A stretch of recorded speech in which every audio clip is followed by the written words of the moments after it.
Alam naman ng lahat kung gaano kamahal nina Chris Aquino at Philip Salvador ang kanilang anak na si Josh. Marahil nga dahil sa situation ngayon ni Josh ay hindi nito makakaya na humiwalay sa kanyang ina at sa kapatid. At dahil na din dito ay nagkaroon din ng pagkakataon na maipahayag ni Philip Salvador ang kanyang pagmamahal para sa kanyang anak kay Chris Aquino.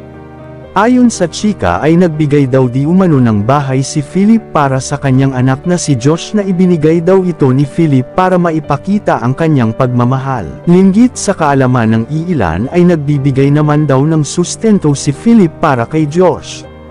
Marahil nga dahil sa sitwasyon ngayon sa kalagayan ni Josh ay hinuhusgahan ito ng iilan ngunit ang katotohanan nito ay mahal na mahal ito ni Chris at ng ama nitong si Philip Salvador.